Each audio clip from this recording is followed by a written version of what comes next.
So hello guys, quick spec lang dito sa bagong phone natin.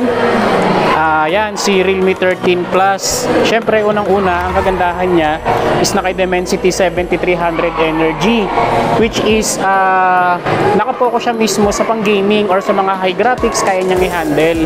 Tapos, ang maganda na ito is yung nanometer technology niya is 4 lang. So, tipid siya sa battery efficient. Tapos, hindi siya nag-iinit. Tapos, isa pa sa mga advantage na mayroon sa kanya is naka 80 watts Superbook charge.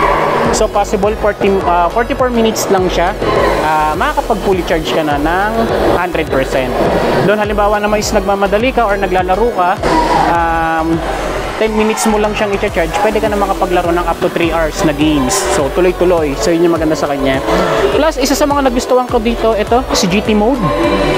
Etong GT Mode kasi is ginagamit lang mismo sa mga GT series ni Realme, which is ito yung kauna-unahang number series na naka GT Mode. So advantage na ito is ini-enhance niya mismo yung performance ng phone. So talagang pang gaming talaga siya. Then lastly, ito.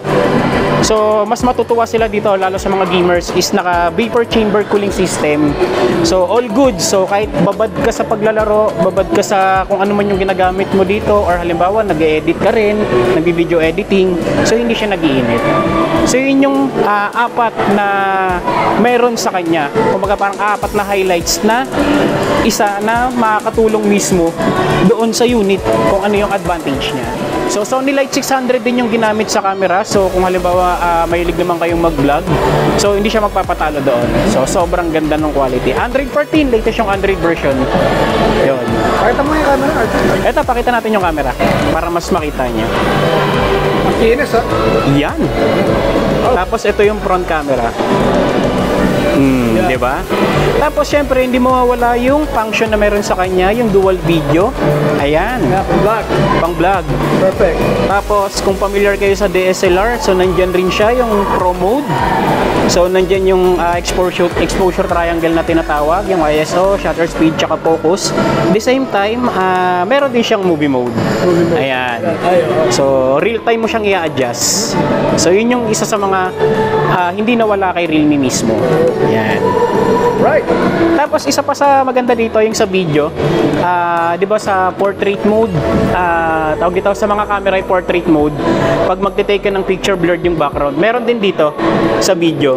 So pag nakakita ka ng subject, automatic magbe-blurred yung pinaka-background niya.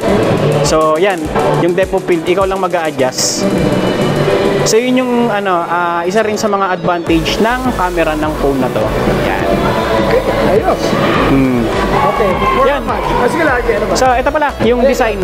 Yan. So napaka-elegant ng design niya ngayon. So sobrang ganda. Tapos may isa pa tayong color.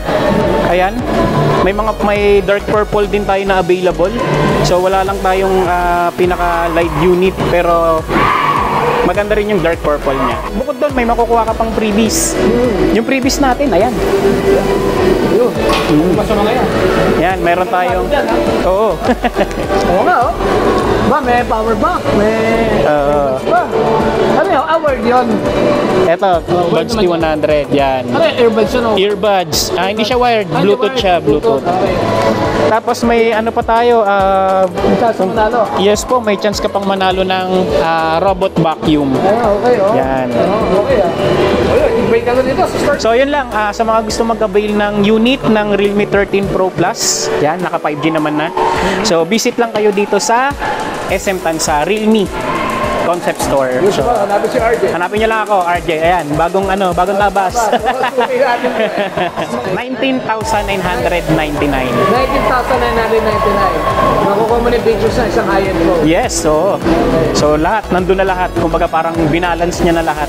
All in, kumbaga. Yan. Thank you, RJ. Thank you.